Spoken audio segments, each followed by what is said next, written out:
Tomber dans les pommes, dans les vapes, s'évanouir. Vous l'avez compris, on va parler aujourd'hui de syncope.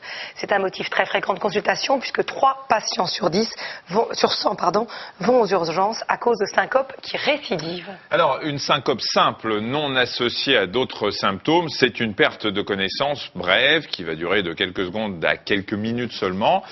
Elle survient quand le cerveau ne reçoit plus assez de sang pendant un temps très bref. Les cellules du cerveau ne reçoivent plus assez de sang mais plus assez d'oxygène. Surtout, la personne va perdre connaissance brutalement. Elle va tomber souvent, avec bien sûr le risque de se blesser. Et elle redevient consciente de manière aussi brutale qu'elle avait perdu connaissance. Les personnes à qui ça arrive ne se souviennent pas forcément de la perte de connaissance. Alors comment explique-t-on une syncope? Eh bien, il y a plusieurs mécanismes qui sont souvent en cause. La tension artérielle va chuter brutalement, la circulation du sang est interrompue temporairement ou il n'y a plus assez d'oxygène pendant un court instant. Alors, le plus souvent, on fait une syncope à cause d'un choc ou simplement à cause de la vue du sang.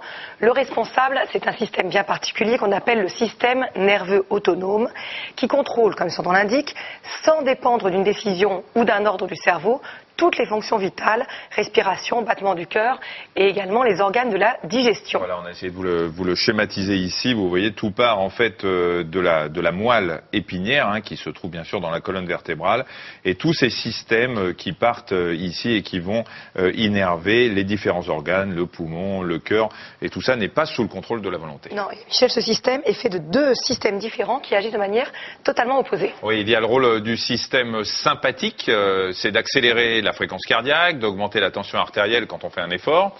Le système vagal, lui, ça vient de nerfs vagues, c'est la 10e paire de nerfs crâniens. Eh bien, ça fait l'inverse. Ça ralentit les battements du cœur et ce système vagal va abaisser la tension artérielle quand on est au repos. Et dans le cadre de la plus courante des syncopes, pour ceux qui ne supportent pas la vue du sang, par exemple, eh bien, c'est une sorte de réflexe, un coup de frein du système vagal. Le cerveau reçoit brutalement moins d'oxygène parce que la tension a baissé et c'est ce qu'on appelle aussi le malaise vagal.